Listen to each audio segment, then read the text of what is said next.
Good evening friends, welcome to our YouTube channel. कैसे हैं आप सब लोग। जैसा कि अब तक आपने हमारे जीएस प्रोग्राम को एंजॉय किया, उसी क्रम में दोस्तों आज बहुत ही ऐतिहासिक दिन है।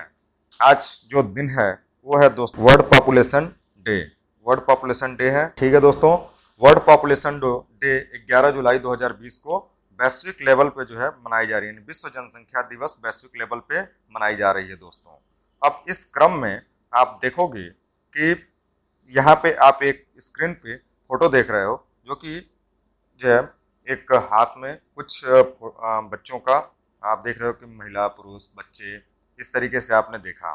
तो अब इस क्रम में आप याद रखिए कि पहली चीज की विश्व जनसंख्या दिवस जो है मनाया क्यों जाता है। विश्व जनसंख्या दिवस दोस्तों मनाया इसलिए जाता है कि वैश्विक लेवल पे जो जनसंख्या है काफ़ी बढ़ चुकी है, ठीक। और इस क्रम में आप देख सकते हो कि इसको एक और नाम से जाना जाता है वैश्विक जनसंख्या विस्फोट। और याद रखिए, जनसंख्या को कम करने के लिए अंतर्राष्ट्रीय स्तर पर जागरूकता अभियान चलाने हेतु सभी लोगों को एक मंच पर इकट्ठा करने के लिए जो कार्यक्रम चलाया जाता है उसी को विश्व जनसंख्या दिवस के रूप में मनाया जाता है। यानी इसके माध्यम से दिखाया जाता है कि किस लेवल पे क्या क्या प्रयास किए जाएं जिससे कि वैश्विक जनसंख्या को कम किया जा सके और साथ साथ में उनके लिए बेहतर सुविधाएं उपलब्ध कराई जा सकें, जनसंख्या को स्थिरता करते हुए। तो इस क्रम में हम देखेंगे दोस्तों कि अब एक सबसे खास चीज में आप देखोगे कि विश्व जनसंख्या दिवस का परिचय कैसे। आप इसमें खास चीज लिखी हुई है, to save world to protect tomorrow we have to control population today. बात आती है कि विश्व जनसंख्या दिवस जो है दोस्तों ये क्यों मनाते हैं। विश्व जनसंख्या दिवस के मनाने के पीछे दोस्तों क्या कारण है। विश्व जनसंख्या दिवस कि इसको वैश्विक लेवल पे मनाया जाता है ताकि बेहतर स्थिति में समाज को पहुंचाया जाए। और एक और चीज खास चीज है कि इसको मनाने के लिए कौन सी ऑर्गेनाइजेशन जो है जो गतिविधियां होती है संचालित की जाती हैं, तो वो है दोस्तों UNFPA। UNFPA का मतलब क्या होता है दोस्तों। UNFPA का मतलब है जनसंख्या गतिविधियों के लिए संयुक्त राष्ट्र कोष। यानी ये जो ऑर्गेनाइजेशन जो होता है मुख्यतः निबंध के माध्यम से, खेल प्रतियोगिताओं के माध्यम से, पोस्टर बैनर डिजाइनिंग के माध्यम से क्या होता है कि ये एक कुछ कार्यक्रम चलाते हैं और जिसके तहत जो है पूरे वैश्विक लेवल पे लोगों को जागरूक किया जाता है, ठीक। कुछ लोग ट्विटर पे, कुछ लोग सोशल नेटवर्किंग साइट पे भी इस पे क्या होता है लोगों को जागरूक करने का प्रयास करते हैं विभिन्न NGO के माध्यम से। NGO मतलब नॉन गवर्नमेंटेड ऑर्गेनाइजेशन के माध्यम से आपने देखा होगा कि जागरूक करने का प्रयास किया जाता है। अब बात आती है दोस्तों कि इस वैश्विक जनसंख्या को किस तरीके से, इसका ऐतिहासिक पृष्ठभूमि क्या रहा है। याद रखिएगा, यहाँ पे आपको स्क्रीन पर दिख रहा होगा दोस्तों कि 11 जुलाई 1989 को इसको मनाया 1989 से वर्ल्ड पॉपुलेशन डे मनाया जाता है। तो याद रखिए क्यों इस दिन से मनाया जाता है, क्योंकि इसी दिन जो संयुक्त राष्ट्र परिषद द्वारा ये देखा गया कि पूरे विश्व की जो जनसंख्या थी वो कितनी हो गई थी दोस्तों। वो पूरे विश्व की जनसंख्या तो जो थी वो 5 अरब हो गई थी। 5 अरब का मतलब क्या है, 5 बिलियन, यानी 5 बिलियन, बी लिख दिया मैंने यहाँ पे, 5 बिलियन आप समझ सकते हो।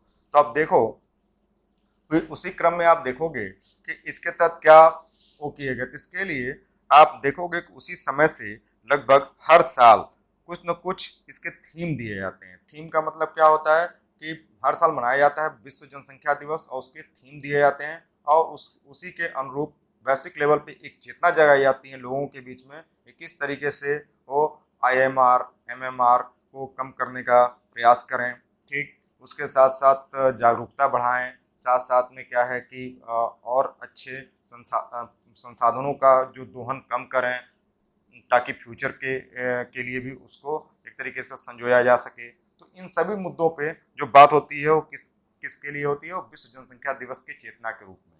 अब बात आती है दोस्तों कि इस क्रम में आप और एक चीज देखोगे कि आखिर इसको मनाया क्यों जाता है। आप देखो कि 2011 की जनगणना के अनुसार 2011 की जनगणना के अनुसार क्या है, 2011 की जनगणना के अनुसार ये देखा गया कि पृथ्वी की जो पूरी धरती की जो जनसंख्या थी 7 बिलियन पहुंच गई थी।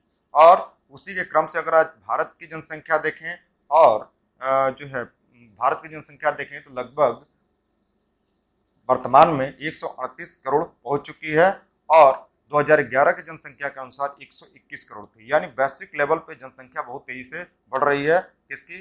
भारत की भी देख सकते हो। और वैश्विक लेवल पे भी आप देखोगे तो यहाँ पे एक लाइन आप देखोगे नीचे लिखा हुआ है क्या कि इसमें WPD यानी वर्ल्ड पॉपुलेशन डे 2020 के तहत आप देखोगे world population is over 7.8 billion on March 2020 so far this year. ठीक, मतलब 7.8 बिलियन जनसंख्या हो चुकी है पूरे वैश्विक लेवल पे। तो ये आज डेट में क्या है, हमारे लिए बहुत ज़्यादा एक प्रॉब्लमेटिक सिचुएशन है। क्योंकि पूरे जिस तरीके से अगर जनसंख्या बढ़ रही है उस तरीके से अगर संसाधन उपलब्ध नहीं होंगे तो पूरे वैश्विक लेवल पर समस्या बढ़ सकती है और बढ़ ही रही है। ठीक, अब बात आती है दोस्तों कि इसी क्रम में आप देखोगे कि इस दिवस को क्यों मनाया जाता है। इस दिवस को याद रखिएगा, मनाया इसलिए जाता है ताकि जो है क्यों मनाया जाता है, इसको मनाने के पीछे याद रखिएगा कि पूरे वैश्विक लेवल पे जो आप देखते हो कि IMR मतलब इन्फेंट मोर्टेलिटी रेट, फिर MMR जो है मदर मोर्टेलिटी रेट या मैटरनल मोर्टेलिटी रेट आप देखते हो, तो उसके तहत बहुत तेज़ी से बढ़ रहा है। तो इसको कम करने का प्रयास यानी स्वास्थ्य की सुविधाएं बढ़ें। ठीक, और जितने भी शिशु मृत्यु दर, मातृ मृत्यु दर उसमें कमी किया जा सके और बेहतर सुविधाएं पहुंचाई जा सके, साधारण के लिए और अच्छे विकल्प तलाशे जा सकें, उनके ज्ञान का उन्नयन किया जा सके। ये सभी जो चीज़ें जो होती हैं इनको जागरूक करने हेतु वैश्विक लेवल पे क्या किया जाता है कि पूरी तरीके से जो है लोगों को जागरूक इसमें करते हैं और इस जागरूकता को जागरूकता के कार्यक्रम में भाग लेने के लिए क्या करते हैं, लोगों को बढ़ावा देना, लैंगिक समानता पे बात करना, माता और बच्चे के स्वास्थ्य से संबंधित बात करना, गरीबी से रिलेटेड बातों की जानकारी देना, मानवाधिकार से रिलेटेड जानकारी देना, स्वास्थ्य का अधिकार के बारे में बताना, लैंगिक शिक्षा के बारे में बताना, गर्भ निरोधक दवाओं के इस्तेमाल को बताना। ठीक है दोस्तों, फिर और कुछ सुरक्षात्मक उपाय जैसे कि कंडोम का सही प्रयोग, जननी स्वास्थ्य सुरक्षा, नवयुवती गर्भावस्था के बारे में जानकारी, बालिका शिक्षा पर सबसे ज़्यादा जोर दिया जाता है। बाल विवाह को रोकने का प्रयास करने के लिए शिक्षा दिया जाए कि कैसे बाल विवाह नहीं होने चाहिए समाज में। यौन संबंधी रोगों जो फैल रहे होते हैं उसके संबंध में जानकारी दी जाए ताकि इस पे जो है जन साधारण को जागरूक किया जा सके और इससे जनसंख्या को रोकथाम में एक अच्छे अवसर उपलब्ध कराए जा सकें। तो अब इस क्रम में देखोगे दोस्तों कि आगे जो है इस जनसंख्या को मनाने के कुछ लक्ष्य दिए गए हैं। लक्ष्य क्या है दोस्तों, ये लक्ष्य याद रखिएगा। पहला कि ये लड़का और लड़की दोनों के सुरक्षा और सशक्तिकरण के लिए मनाया जाता है, मतलब दोनों की सुरक्षा के और सशक्तिकरण के लिए मनाया जाता है ताकि वो एम्पावर्ड हो सकें, अपने डिसीजन खुद ले सकें। ठीक, इसके बाद से दूसरा जो इसमें आप देखोगे, अपनी जिम्मेदारी को पूरी तरीके से समझने के काबिल होने तक शादी को रोकना तथा लैंगिकता संबंधी पूरी जानकारी देना। ठीक, और इनको क्या करना चाहिए कि एक ये हो गया। दूसरा क्या है दोस्तों, तर्क संगत और युवा अनुकूल उपायों द्वारा अनचाहे गर्भ के लिए युवाओं को शिक्षित करना, समाज से लैंगिक रूढ़िवादिता को हटाने के लिए लोगों को शिक्षित करना। इस तरीके से देखोगे दोस्तों तो लगभग 3-4 और बातें लिखी हुई हैं, जैसे कि समय से पहले मां बनने के खतरे को लेकर के शिक्षित करना, विभिन्न इन्फेक्शन से बचने के लिए यौन संबंधों के द्वारा फैलने वाली बीमारियों को बताना चाहिए, लड़कियों के अधिकारों को बचाने के लिए कुछ असरदार कानून और नीतियों की मांग हो, लड़के लड़कियों की एक समान प्राथमिक शिक्षा तक पहुंच हो और इसके बाद से हर जोड़े के लिए आधारित प्राथमिक स्वास्थ्य के भाग के रूप में हर जगह स्थानीय स्वास्थ्य सेवाओं की पहुंच हो। यानी ये इतनी बातें अगर आपको जो दी गई ये सब इसके लक्ष्य हैं दोस्तों। यानी इन टारगेट के तहत जो है वैश्विक जनसंख्या जो दिवस जो होता है वो मनाई जाती है। तो ये आपको मुख्यतः इसको समझना होगा। इसके बाद से बात आती है दोस्तों अगले वाले पार्ट्स पे हम देखें तो अगला वाला पार्ट्स कहता है कि how to celebrate world population day, विश्व जनसंख्या दिवस कैसे मनाएं। याद रखिए विश्व जनसंख्या दिवस को मनाने के लिए जो है वैश्विक लेवल पे और अपने भी यहाँ आप देखते हो कि सेमिनार, चर्चा, शैक्षणिक कार्यक्रम, निबंध, ठीक स्कूलों में आप निबंध का देख सकते हो, और भी कई ओपन प्लेटफॉर्म इसके लिए हैं, सोशल नेटवर्किंग साइट्स हैं जिसके माध्यम से क्या होता है कि निबंध प्रोग्राम होते हैं, साथ में लेक्चर, बहस या जो भी नुक्कड़ कार्यक्रम, टीवी, रेडियो, इनके माध्यम से क्या होता है कि जन साधारण को जागरूक किया जाता है ताकि वो इसके महत्व को समझें और 2 चाइल्ड पॉलिसीज को अपनाने का प्रयास करें, ठीक, और जनसंख्या के इस मुहिम में जनसंख्या को कम करने की मुहिम में अपना योगदान दें, ठीक।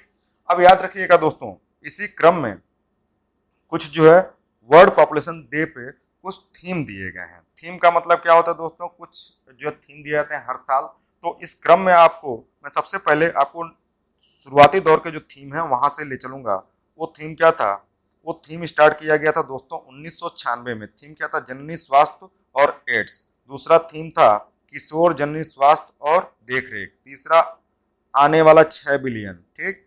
इस तरीके से देखोगे दोस्तों तो 2005 में समानता से सशक्तिकरण वाले पार्ट पे था जोर इनका, ठीक। इसके बाद से 2008 में अपना परिवार नियोजन, भविष्य नियोजन करो।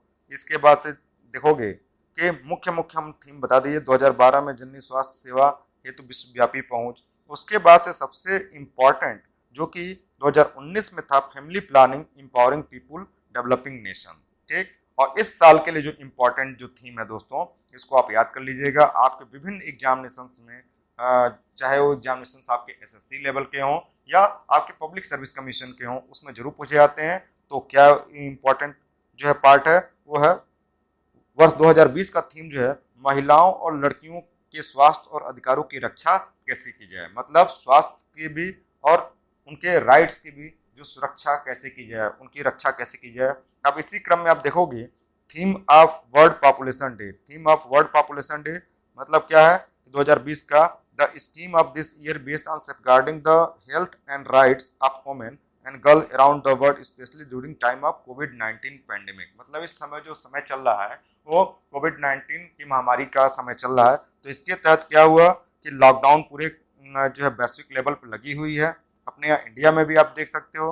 तो आप देखोगे कि इसमें बहुत ज़्यादा जो वल्नरेबल कंडीशंस में हैं वो क्या है, महिलाएं हैं, ठीक। और गर्ल्स की अगर हम बात करें तो उनके जागरूक करने के लिए किस तरीके से वो कॉन्ट्रासेप्टिव का यूज करें, ठीक। उसके साथ साथ क्या है कि मतलब प्रेगनेंसी से रिलेटेड इश्यूज में किस तरीके से जो है अपने राइट्स को, अपने प्रिविलेजेस को पहचानें।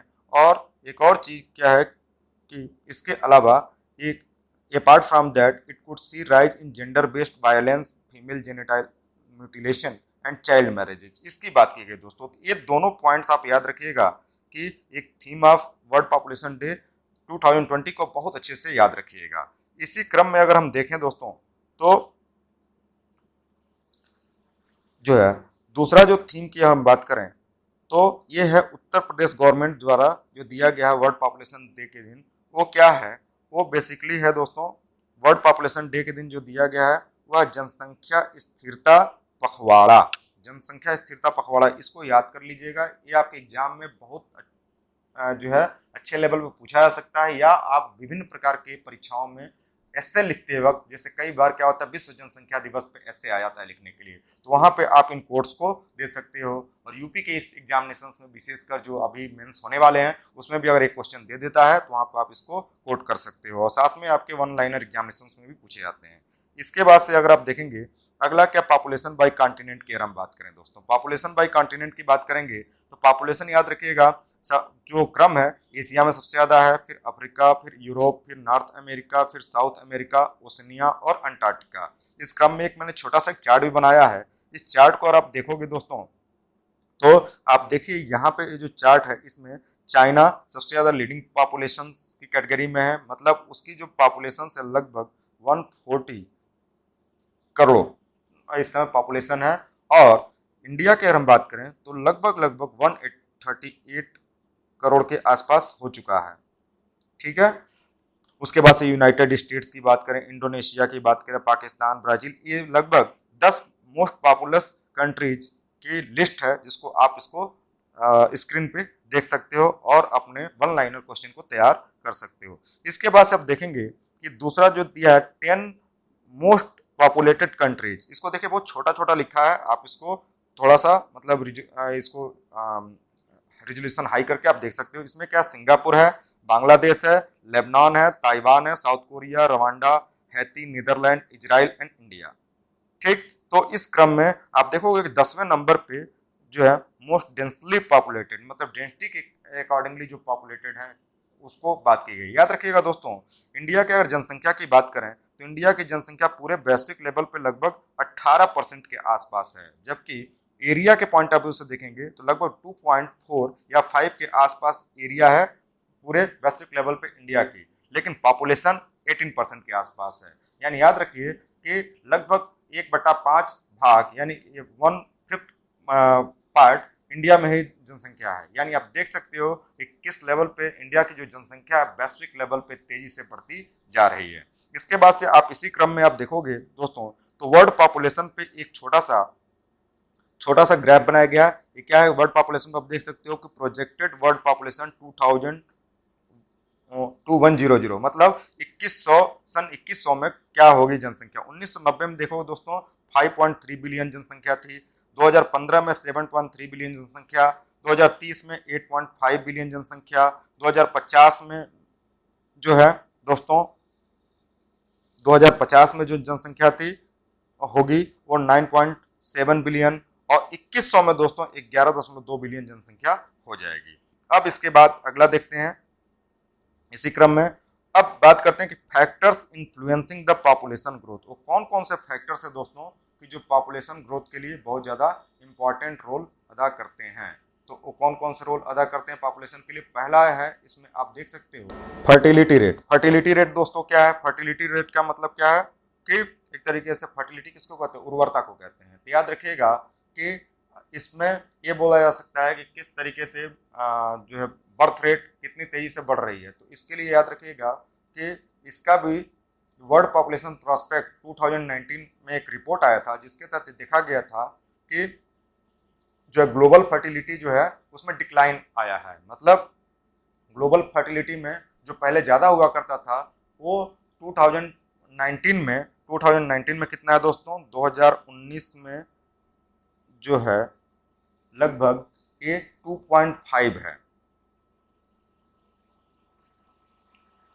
2.5 है। और 2050 में इसको बोला जा रहा है कि 2050 में लगभग ये कितना हो जाएगा, ये हो जाएगा 2.2 के आसपास हो जाएगा। ठीक, दूसरी चीज क्या है, तो यानी आप देख रहे हो कि फर्टिलिटी रेट यानी वो टोटल फर्टिलिटी रेट उसमें डिक्लाइन हुआ है।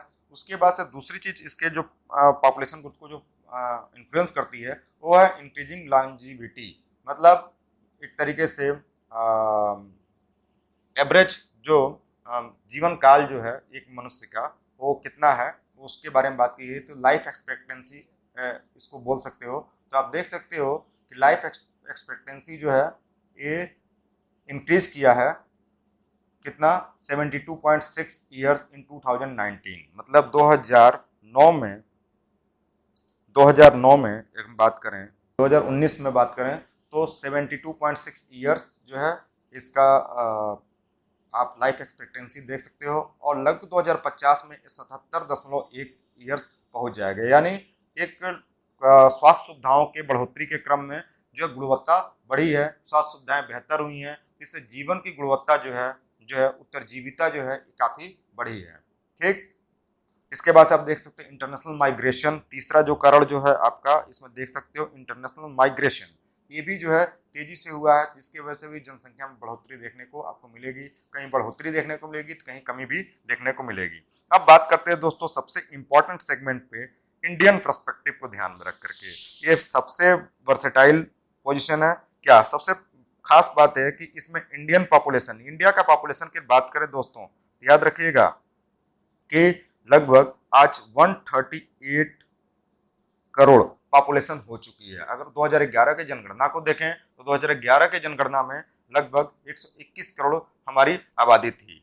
अब इसके पीछे सबसे बड़ा कारण क्या है, अब इस पॉपुलेशन बढ़ने से क्या है कि जो जन सुविधाएं सरकार उपलब्ध कराएगी वो हर आदमी तक उसकी पहुंच नहीं होगी। यानी बेहतर स्वास्थ्य सुविधाएं, बेहतर शिक्षा, ठीक, स्वास्थ्य सुविधाएं मतलब हेल्थ की हम बात करें, स्वास्थ्य एजुकेशन की बात करें, एम्प्लॉयमेंट की बात करें, ठीक, तो ये सभी चीज़ें हर लोगों तक नहीं पहुंचाई जा सकती हैं। साथ में उनके फूड सिक्योरिटी की अगर हम बात, ये सभी तक नहीं पहुंचाई जा सकती हैं। तो इसके लिए सबसे खास ये है कि पॉपुलेशन ग्रोथ को कंट्रोल में लाया जाए, यानी पॉपुलेशन स्टेबलाइजेशन की बात की जाए। लेकिन जो डेटा बता रहे हैं गवर्नमेंट्स के या यूएन के भी डेटा जो बता रही हैं, तो उसमें आप देखोगे कि ये बोला गया था कि 2050 तक इंडिया की जनसंख्या जो है क्या है, 2050 तक इंडिया की जनसंख्या जो है चाइना से आगे निकल जाएगी। लेकिन रिपोर्ट से बता रहे हैं कि 2029 तक ही इंडिया जो है पूरे वैश्विक लेवल पे सबसे ज्यादा जनसंख्या वाला देश होगा। तो आप देख सकते हो कि किस लेवल से जनसंख्या बढ़ रही है। यानी अगर जो वैश्विक लेवल पे जनसंख्या बढ़ने की बात करें तो भारत की जनसंख्या 1.4% की रेट से बढ़ रही है दोस्तों। जबकि यही चाइना की अगर हम बात करें तो चाइना जो है 0.6% के हिसाब से बढ़ रहा है, ठीक। तो इस क्रम में आप देखोगे कि दूसरा इसका मुख्य बिंदु जो है वो क्या है, मुख्य बिंदु है रिसोर्स क्रंच की हम बात करें दोस्तों। रिसोर्स क्रंच की बात करें तो याद रखिएगा आज के डेट में जो पूरी वैश्विक जो व्यवस्था होगी बाजारवादी व्यवस्था हो गई। अब बढ़ती आबादी के साथ में देख रहे हो कि आप संसाधनों का दोहन बहुत तेजी से हो रहा है। यानी संसाधन लिमिटेड है और जनसंख्या बढ़ती जा रही है। तो इससे क्या हो रहा है कि एक तरीके से लिमिटेड रिसोर्सेस पे बोझ ज्यादा बढ़ते जा रहे हैं। तो चिंता का विषय है। और साथ साथ में क्या है कि मानवीय पूंजी तो बढ़नी चाहिए लेकिन रिसोर्स कम होते जाएंगे। तो उस वजह से क्या होगा, जगह जगह आपको समस्याएं देखने को मिलेंगी। पहली चीज पानी की समस्या, दूसरी चीज अच्छे खाद्य पदार्थ की समस्या, तीसरी चीज हेल्थ की समस्या, एजुकेशन की समस्या, ठीक। और कई तरीके के ऐसे आप समस्याएं देख सकते हो कि जो वैश्विक लेवल पे एक चिंता का कारण बनी हुई हैं। दूसरी चीज आप देखोगे कि 2001 से 2010 तक लगभग 18.14 करोड़ जनसंख्या बढ़ी हुई है। 18.14 करोड़ जनसंख्या बढ़ी हुई है, ठीक। अब इसके बाद से आप देखोगे कि प्राकृतिक संसाधनों का दोहन बहुत तेजी से हो रहा है। देश में पानी की कमी लगातार बढ़ती जा रही है। साउथ इंडिया जिसमें या आप महाराष्ट्र या विदर्भा जैसी जगहों पर देखोगे तो पानी बहुत तेजी से कम होता जा रहा है। तो जिससे कृषि के जो विकल्प हैं वो भी सीमित होते जा रहे हैं। मतलब कृषि में बहुत ज़्यादा प्रोडक्शन नहीं हो पा रहे हैं। और आप देख रहे हो कि वहाँ के किसानों का एक तरीके से सुसाइड करना वो भी तेजी से बढ़ रहा है। और नॉर्दर्न इंडिया में क्या हो रहा है कि उसी के रेफरेंस में बहुत ज़्यादा दोहन हो रहा है। तो यहाँ पे भी कुछ एडवर्स इम्पैक्ट पड़ रहा है, ठीक। साथ में इन्वायरमेंटल डिग्रेडेशन के बारे में भी आप देख रहे हो। इन्वायरमेंटल डिग्रेडेशन भी बहुत तेजी से हो रहा है। इसके बाद से क्या है कि बड़े राज्यों में आप देख रहे हो कि टीएफआर रेट जो है तेजी से बहुत ज़्यादा नहीं है। बड़े राज्यों में टीएफआर रेट जो है बहुत तेजी से है। जैसे यूपी, बिहार और इन सब जगहों पे आप देख सकते हो कि टीएफआर रेट बहुत तेजी से, मतलब फर्टिलिटी रेट बहुत ज़्यादा है। मतलब जनसंख्या में बढ़ोतरी के लिए बहुत बड़ा कारक है। इसके पीछे सबसे बड़ा मेन जो कारक क्या है, इसके पीछे मेन कारक ये है कि यहाँ पे जो है एजुकेशन की कमी है। दूसरी चीज़ क्या है दोस्तों कि यहाँ पे आप देखते हो कि प्रॉपर संसाधन उस तरीके से जितने हैं उनका सही तरीके से एक्सप्लॉयटेशन नहीं हो किया जा रहा है। मतलब एक लिमिटेड यूज नहीं किया जा रहा है, फ्यूचर के लिए नहीं सोचा जा रहा है। तो आप देख रहे हो कि समस्याएं भी जो हैं बढ़ती जा रही हैं। इसके साथ साथ आप देखोगे कि NFHS की जो रिपोर्ट आई थी, NFHS 4 की अगर हम बात करें तो NFHS 4 की अगर बात देखोगे तो इसने बताया था कि जो है टीएफआर रेट डाउन हुआ है पहले की तुलना में। लेकिन कौन से इलाकों में, सिर्फ सदर्न स्टेट्स में, जबकि नॉर्दर्न स्टेट्स में इसका क्या है, इंडिया में ये कम है। और इसके पीछे सबसे बड़ा कारण क्या, एजुकेशन है, ठीक। यानी नॉर्दर्न इंडिया की हम बात करें तो यहाँ पे एजुकेशन लोगों के बीच में कम है, ठीक। और जो है तो जागरूक नहीं है। और इस तरीके से क्या होता है कि बर्थ रेट यहाँ बहुत ज़्यादा है। डेथ रेट क्या है, एक तरीके से स्टेबलाइज ही है या थोड़ा बहुत आप देखने को उतार चढ़ाव देखने को मिलेगा। साथ में अच्छी स्वास्थ्य सुविधाएं हो गई हैं जिसके तहत क्या है, MMR IMR रेट में कुछ कमी आई है। फैमिली प्लानिंग में आप देखोगे कि इसमें भी काफ़ी लेवल पे तो बढ़ोतरी नहीं देखने को मिली है, लेकिन कुछ हद तक सुधरे हैं। दूसरा क्या है कि एनएफएचएस रिपोर्ट में ही आप देखोगे कि छोटा परिवार है तो सुखी परिवार है। तो ये सभी बातें जो हैं आपको देखने को इसमें मिलेंगी। इसके बाद से आप इसी क्रम में तीसरा वाला पार्ट भी हमने बता दी, इन्वायरमेंटल एक्सप्लॉयटेशन भी आप इसी में देख सकते हो। प्रकृति का जितना दोहन हो रहा है, संसाधन सीमित है, इस वजह से क्या है कि समस्याएं बढ़ती जा रहे हैं। कहीं न कहीं आप देख रहे हो कि पॉवर्टी भी इसी से कहीं न कहीं लिंकेजेज है। इसके बाद से आप देखोगे कि जो है इसके पीछे तमाम एगिएशन भी आपको देखने को मिलता है कि इन्वायरमेंटल लेवल पे जो है जगह जगह पे उससे रिलेटेड विद्रोह हुए हैं, चाहे वो नर्मदा बचाओ आंदोलन कह लो और चाहे आप पेड़ों को बचाने का आंदोलन कह लो।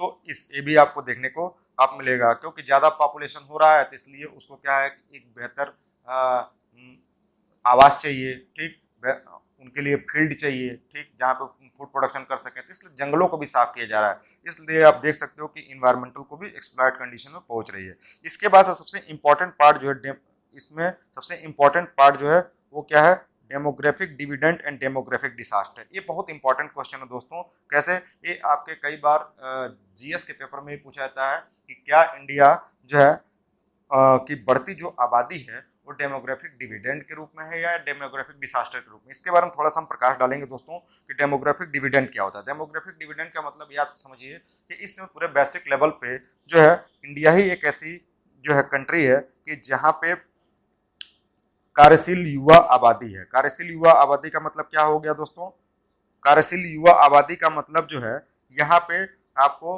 15 से 64 साल के जो लोग दिखेंगे, यानी उन्हीं को इस पूरे एक तरीके से इकोनॉमी में सहयोग कर रहे हैं। तो और बाकी नीचे की जो बच्चे हैं उनका वो डिपेंडेंट श्रेणी में है और ऊपर जो एज्ड पीपल हैं वो भी डिपेंडेंट श्रेणी में है। तो एक तरीके से देखेंगे कि पूरा भारत जो है पूरे वैश्विक लेवल पर सबसे युवाओं वाला देश है। लेकिन आज के डेट में क्या है कि डेमोग्राफिक डिविडेंड ये कहता है कि अगर उनको प्रॉपर स्किलिंग कर दी जाएगी तभी जाकर के इस डेमोग्राफिक डिविडेंड का फायदा जो है अपने देश के लेवल पे भी, मतलब अपने देश में तमाम उद्योगों के उन्नयन में, ठीक है, इंफ्रास्ट्रक्चरल डेवलपमेंट में, इकोनॉमिक डेवलपमेंट में, सोशल डेवलपमेंट में, पॉलिटिकल डेवलपमेंट में देखने को मिलेगा।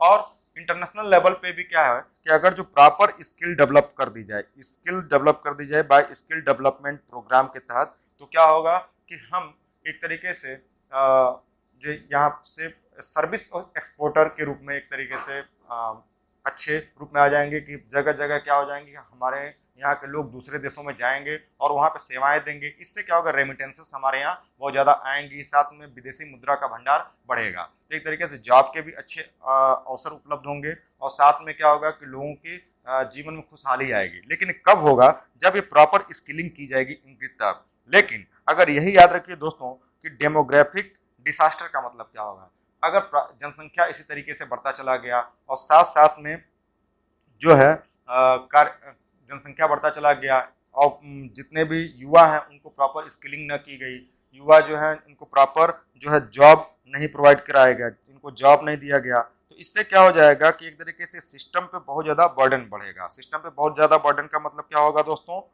सिस्टम पे बहुत ज़्यादा बर्डन में ये होगा, आपको देखने को मिलेगा कि ये प्राकृतिक संसाधनों का दोहन करेंगे, साथ में देश की जो आर्थिक विकास उसको प्रभावित करेंगे। सबको रहने के लिए पानी चाहिए होगा, सबको रहने के लिए आवास चाहिए होगा, ठीक, सबको खाने के लिए भोजन चाहिए होगा, जो सही मात्रा में उपलब्ध नहीं हो पाएगा। क्योंकि अगर जो नॉलेज कम होगा, स्किल जो है नॉलेज कम होगा, स्किल जो है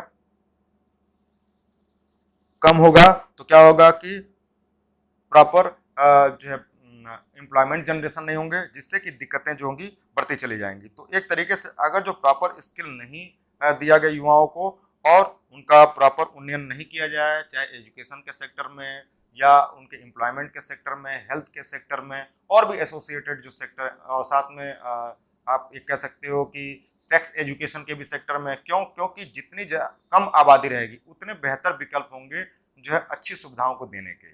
ठीक, इसके बाद से दोस्तों ज़्यादा लंबा सेशन हो इसलिए अगले हम पार्ट्स पे आते हैं। अगले पार्ट्स पे क्या है, ये फैमिली प्लानिंग भी बहुत ज़्यादा जरूरी है। फैमिली प्लानिंग के तहत क्या है कि TFR रेशियो को जो है कम किया जाए, टोटल फर्टिलिटी, परिवार को सीमित करने का प्रयास किया जाए, अवेयरनेस फैलाया जाए, एजुकेशन दिया जाए, ठीक, और साथ में क्या होगा कि प्रॉपर कॉन्ट्रासेप्टिव का यूज करने को प्रेरित किया जाए। इसके साथ साथ क्या है कि तभी जो होगा समृद्धता बढ़ेगी। और दूसरा चीज कि अगर जो प्रॉपर फैमिली प्लानिंग होगी तभी जा करके आप देखोगे कि लोगों के बीच में एक जागरूकता भी बढ़ेगी कि टू चाइल्ड पॉलिसीज को लेकर के आए, मतलब दो ही बच्चा बच्चों, और उनके लिए क्या है कि कुछ ये भी विकल्प उपलब्ध कराए जाए कि दो बच्चों तक अगर आप रखते हैं तो वहाँ पे आपको कुछ सुविधाएं, जन सुविधाओं में बेहतर कुछ आपको इंसेंटिव या कुछ आपको छूट दी जाएगी। ये सब चीज़ों से क्या होगा कि कुछ ना कुछ पॉपुलेशन जो होंगे कंट्रोल होंगे। एक और चीज़ देख सकते हो कि जो है कि अगर जो पॉपुलेशन को सही तरीके से कंट्रोल किया जाए तो एम्प्लॉयमेंट के भी जो है अवसर बढ़ेंगे, क्वालिटी ऑफ लाइफ भी बढ़ेगी, गांव शहरों में भी काफ़ी आप जो है उन्नयन देखने को मिलेगा। फिर इंफ्रास्ट्रक्चरल भी उपलब्ध होगा, अर्बन इंफ्रा भी, सोशल इंफ्रा भी, टेक्नोलॉजी का भी अगर अपग्रेडेशन कर दिया, यानी टेक्नोलॉजी का अपग्रेडेशन आप कर दोगे तो इससे क्या फ़ायदा होगा कि जो है संसाधनों का दोहन करने में आसानी होगी, मतलब सही तरीके से दोहन करने में, मतलब कम संसाधनों का दोहन किया जाए, जिससे क्या और मैक्सिमम उससे बेनिफिट ली जाए, ताकि भविष्य को ध्यान में रख करके भी उसका लिमिटेड दोहन किया जाए, जिससे क्या होगा कि एक तरीके से जो है संसाधनों की गुणवत्ता बनी रहेगी। जैसे कि पानी की ही बात करें, ज़्यादा से ज़्यादा पानी क्या होता है हमारे देश में वर्षा के माध्यम से क्या होता है, उसका सही मैनेजमेंट नहीं करने की वजह से वो ओशन में चला जाता है या सीज में आप देखे होगे कि चला जाता है। इसको सही तरीके से नदी जोड़ो प्रोग्राम को अगर क्रियान्वयन किया जाए, सही तरीके से इसमें वाटर सेट मैनेजमेंट प्रोग्राम की जाए, तो पानी को भी अगर जो इकट्ठा करके रख लेते हैं तो इससे क्या होगा, कृषि कार्यों में, इंफ्रास्ट्रक्चरल डेवलपमेंट में काफ़ी बढ़ोतरी देखने को मिलेगी। इसके साथ से क्या होगा कि आप अगर टेक्नोलॉजिकल अपग्रेडेशन के क्षेत्र में आप काम करें, जैसे इजराइल की हम बात करें तो क्या है कि वहाँ पे बहुत ज़्यादा शुष्क मौसम होने के बावजूद भी वहाँ पे एग्रीकल्चर के जो ऑप्शन है बहुत ज़्यादा इम्प्रूव्ड हैं। ठीक, इसके बाद से क्या, सॉइल डिग्रेडेशन जो है इसके बेसिस पे भी आप देख सकते हो कि सॉइल डिग्रेडेशन को भी अगर जो उसको सही तरीके से उन्नयन किया जाए तो इसमें भी गवर्नमेंट काफ़ी अच्छा काम कर रही है, तो हमको बेहतर रिजल्ट देखने को मिलेंगे, प्रोडक्टिविटी इनहांस देखने को मिलेगी। ठीक, इस क्रम में आप देखोगे दोस्तों अगला पार्ट जो है पॉपुलेशन मोमेंटम की बात करें। पॉपुलेशन मोमेंटम का मतलब क्या है, ध्यान समझिए। पॉपुलेशन मोमेंटम का मतलब ये है कि टू चाइल्ड पॉलिसीज को ध्यान में रखते हुए, और दूसरा चीज क्या कि ये माना गया है कि पॉपुलेशन स्टेबलाइजेशन की बात की गई, यानी 2060 तक जो है पॉपुलेशन स्टेबलाइजेशन की बात की गई। पहले तो था 2045 तक हम पॉपुलेशन स्टेबलाइज कर लेंगे, कि मतलब धीरे धीरे हमारा पॉपुलेशन एक लेवल तक बढ़ेगा और उसके बाद से 2045 के बाद से वो ये स्टेबलाइज हो जाएगा। लेकिन ऐसा देखा जा रहा है कि 2060 में इंडिया का पॉपुलेशन स्टेबलाइज होगा और लगभग उस समय 1.65 मिलियन इंडियन पॉपुलेशन होगी। लेकिन क्योंकि अगर देखा जाए तो इंडिया का जो पॉपुलेशन का जो रेट है वो लगभग 1.4% पर ईयर के रेट से बढ़ रहा है, जबकि वही चाइना की हम बात करेंगे दोस्तों तो 0.6% की दर से बढ़ रहा है। ठीक, और ग्लोबली अगर हम देखें तो 1% के हिसाब से बढ़ रहा है। तो इसके लिए क्या है कि नीड ऑफ फैमिली प्लानिंग ज़्यादा होनी चाहिए। इसके बाद से आप देखोगे कि पॉपुलेशन स्टेबलाइजेशन में अगला जो टॉपिक है आपका अगला पार्ट जो पॉपुलेशन स्टेबलाइजेशन है। पॉपुलेशन स्टेबलाइजेशन के लिए क्या है कि जो कई तरीके के उसमें वैकल्पिक कैसे स्टेबलाइज होगा, इसके लिए बेहतर हेल्थ सर्विसेज कर दी जाएं, पॉपुलेशन कंट्रोल के मैकेनिज्म स्टेब्लिश किए जाएं, साथ में क्या है टू चाइल्ड पॉलिसी को इंश्योर किया जाए। तो ये सभी चीज जो माध्यम है, इन सभी माध्यम से क्या होगा कि पॉपुलेशन स्टेबलाइजेशन में गति मिलेगी। दूसरा आप देखोगे कि इसमें बहुत इंपॉर्टेंट पार्ट जो है डेमोग्राफिक साइकिल के बारे में हमने बात की है। डेमोग्राफिक साइकिल आप देखते हो कि पॉपुलेशन कैसे स्टेबलाइज होगा, उसके 2-3 कंडीशन है। पॉपुलेशन स्टेबलाइज होने के लिए क्या है, क्योंकि पहले आप समझें दोस्तों कि पहले आप ये समझें कि आप देखते हो कि बर्थ रेट अगर ज़्यादा है और डेथ रेट ज़्यादा है तो क्या होता है कि पॉपुलेशन जो है आप देखोगे कि स्टेबलाइज रहेगी। दूसरी चीज़ क्या है कि बर्थ रेट ज़्यादा है, डेथ रेट कम है, बर्थ रेट कम है, डेथ रेट कम है। तो ये सभी एक साइकिल बनाई गई है, जिसके तहत माल्थस ने भी एक आपको एक थ्योरी बताई थी कि आज डेट में जो पॉपुलेशन है वो किस तरीके से वो ज्योमेट्रिक फॉर्म में ग्रोथ कर रही है, जबकि होना कैसा चाहिए, अर्थमेटिक फॉर्म में होना चाहिए। तो ऐसा आप लोग अपने इकोनॉमी वाले सेक्शन में पढ़ चुके हो। अब बात आती है कि पॉजिटिव और निगेटिव इम्पैक्ट ऑफ पॉपुलेशन। आप इसमें देखोगे पॉजिटिव और निगेटिव इम्पैक्ट क्या है पॉपुलेशन के। पहली चीज की पॉजिटिव इम्पैक्ट आप देखोगे क्या है, पॉजिटिव इफेक्ट क्या है कि यंग पॉपुलेशन इंडिया का है। तो इंडिया का यंग पॉपुलेशन होने से क्या होगा कि डेमोग्राफिक डिविडेंड में फायदा मिलेगा और मतलब का सबसे युवा आबादी यहीं की है। तो अगर अगर इन युवाओं को स्किलिंग प्रॉपर दे दी जाए, मतलब अगर डेमोग्राफिक डिविडेंड की हम बात करें तो लगभग 15 से 64 साल के जो लोग हैं इसमें आएंगे कार्यशील जनसंख्या। तो इनके और प्रॉपर स्किलिंग कर दी जाए तो क्या होगा कि इंडिया के लेवल पे और वर्ल्ड के लेवल पे क्या होगा, एक बेटर रिसोर्सेज साबित होंगे, यानी मानवीय पूंजी के रूप में साबित होंगे। ठीक। दूसरी चीज क्या है, इसका निगेटिव इम्पैक्ट क्या है, रिसोर्स क्रंचेज हैं, मतलब आएंगे तेजी से अगर पर्यावरण अगर जो है पॉपुलेशन तेजी से बढ़ता गया तो उसमें सबसे बड़ी दिक्कत आपको देखने को ये मिलेगी कि रिसोर्सेज क्रंच आपको देखने को मिलेगा, मतलब पानी की आपको कमी देखने को मिलेगी और भी तमाम जो है इन्वायरमेंट लेवल पे पेड़ों की संख्या आपको देखने को कम मिलेगी, क्योंकि जनसंख्या बढ़ती जाएगी, डिमांड बढ़ती जाएगी। उसके बाद से क्या होगा, उतने ज़्यादा आवास बनाए जाएंगे, खेती की जो भूमि होगी वो कम होती चली जाएगी और जगह जगह क्या होगा उसके उसके उसके रूप में आपको प्रभाव के रूप में देखने को मिलेगा कि डिजीजेज देखने को मिलेंगी बहुत ज़्यादा, सोशल इनइक्वलिटी देखने को मिलेगी, पॉवर्टी देखने को मिलेगी। तो आप इस तरीके से आप देख सकते हो।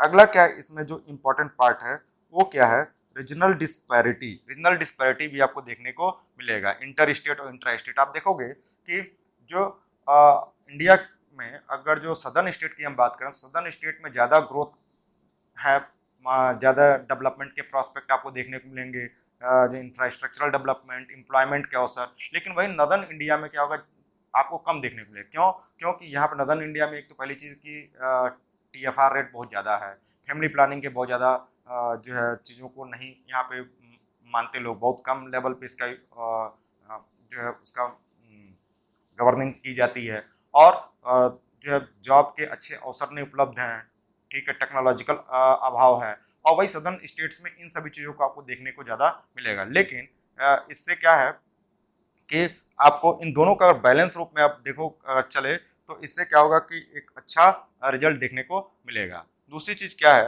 कि आप देखोगे कि नेक्स्ट 30 ईयर की अगर हम बात करें तो बहुत ज़्यादा चुनौतियाँ आपको यंग पॉपुलेशन को देखने को मिलेंगी। और अगर यंग पॉपुलेशन सही तरीके से स्किलिंग नहीं हुई है, बेहतर शिक्षा नहीं मिली है, बेहतर स्वास्थ्य नहीं मिला है, तो क्या होगा कि सिस्टम पे बहुत ज़्यादा वो बर्डन ही होंगे, यानी पॉपुलेशन ग्रोथ जो बर्डन ही देखने को मिलेंगे।